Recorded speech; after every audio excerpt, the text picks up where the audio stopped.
నమస్తే సార్. నమస్తే sir, Kannada super star Darshan arrest అయిన విషయం తెలిసిందే. అయితే ఇందులో ఆ కొత్త అప్డేట్ ఏంటంటే తన గర్ల్ ఫ్రెండ్ కూడా అరెస్ట్ అయ్యారు అని చెప్పేసి వినిపిస్తుంది వార్త. అసలు ఎందుకు సార్ ఇదంతా ఎలా జరిగిందంటారు?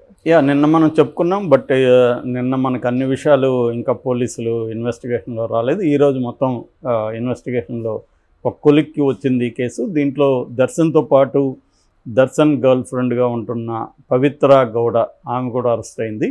సో ఆమె కూడా దీంట్లో ఇన్వాల్వ్మెంట్ ఉందని ఆమెను కూడా అరెస్ట్ చేశారు. సో ఇప్పుడు ఓవరాల్గా ఈ కేసును మనం చెప్పుకుంటే దర్శన్, అక్కడ దర్శన్ తూగుదీప శ్రీనివాస్ అతని పూర్తి పేరు. దర్శన్ తూగుదీప అంటుంటారు. దర్శన్ ఒక రకంగా మనం పవన్ కళ్యాణ్తో పోల్చొచ్చు. అంటే అతని హిట్లు ఫ్లాపులకు సంబంధం లేకుండా సినిమాలు అంత క్రేజీగా చూస్తారు జనం అక్కడ. సో దర్శన్కి అటువంటి ఒక క్రేజ్ అక్కడ ఉంటుంది. బట్ దర్శన్ విపరీతంగా వివాదాల్లో, గతంలో కూడా అనేక వివాదాల్లో చిక్కుకున్నాడు. ఆ వివాదాల గురించి కూడా నేను తర్వాత చెప్తాను. సో మా దర్శన్ ఏంటంటే చాలా హై బడ్జెట్ సినిమాలన్నీ చేస్తుంటాడు. మన రీమేక్స్ కూడా అక్కడ ఎక్కువ చేశాడు. పోకిరి కూడా అతను అక్కడ రీమేక్ చేశాడు. మనకి సలార్ టైంలోనే అతనిది కాటేరా రిలీజ్ అయింది. తెలుగులో కూడా రిలీజ్ అయింది ఇక్కడ కాటేరా. సో అట్లాగే తమిళ నుంచి కూడా ఎక్కువ సినిమాలు రీమేక్ చేస్తుంటాడు. సో ఇలాంటి దర్శన్ పర్సనల్గా తీసుకున్నప్పుడు తనకు అనేక వివాదాల్లో గతంలో కూడా ఉన్నాయి.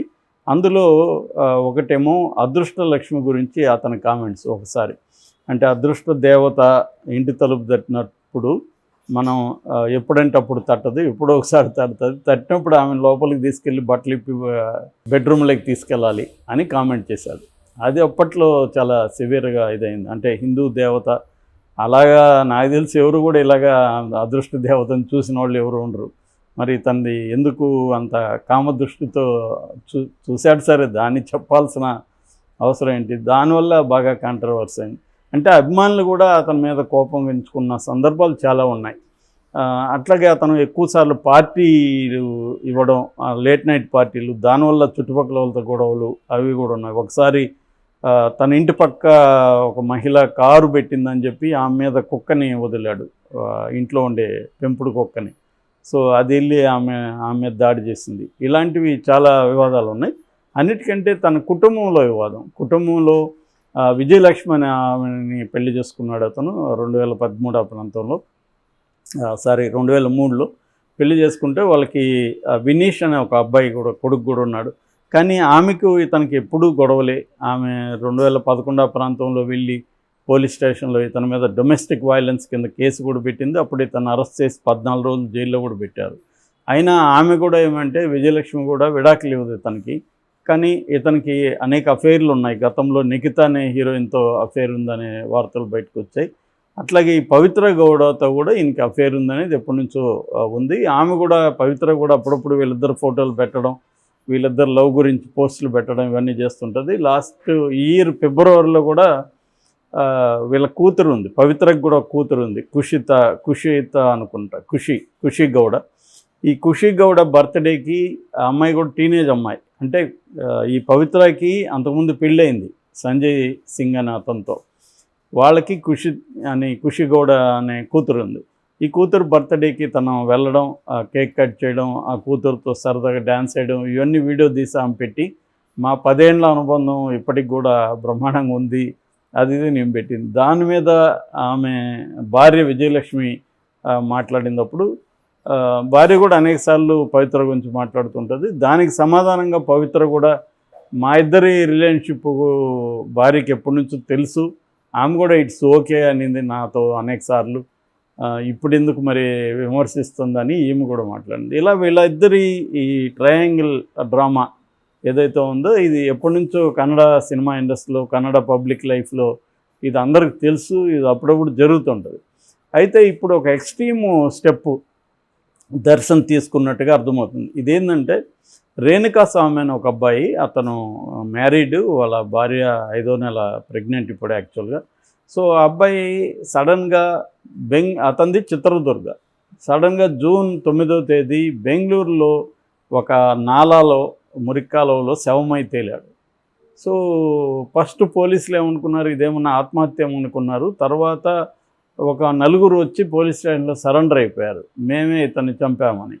సో అది పోలీసులు షాక్ అయ్యారు. ఎందుకు చంపారు ఏంటంటే ఫస్ట్ ఏదో గొడవ మాకు వాళ్ళకి అదని చెప్తే పోలీసులు నమ్మలేదు. చిత్రదుర్గలో ఉన్న వాళ్ళకి నీకేంట్రా గొడవ అని వాళ్ళని కొద్దిగా తోమినట్టున్నారు. వాళ్ళు అసలు విషయం చెప్పారు. అదేంటంటే దర్శన్ అభిమాని ఇతను. ఈ రేణుకాస్వామి కూడా దర్శన్ అభిమాని.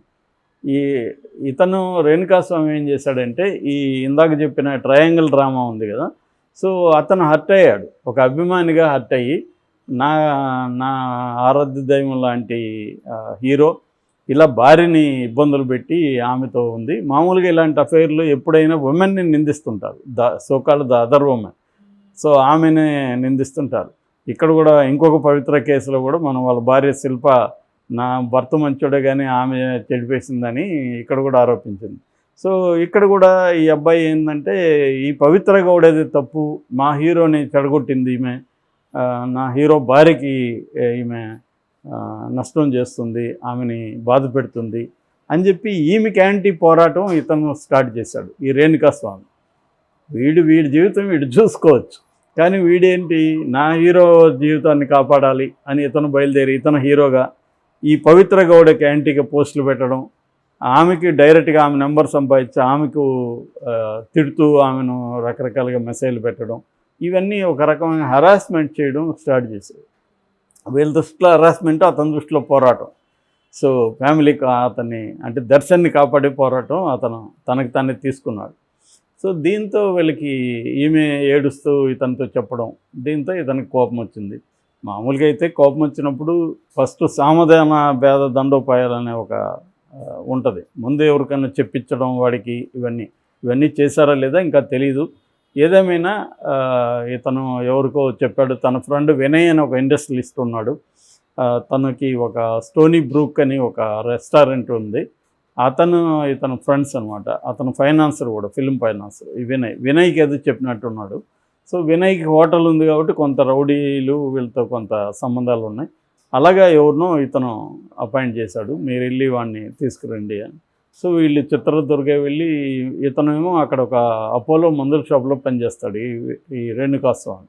అతన్ని పట్టుకొచ్చి ఈ కార్ షెడ్లో, వినయ్ వాళ్ళ కార్ షెడ్లో అతన్ని కొట్టి తీసుకెళ్ళి వేసేసారు.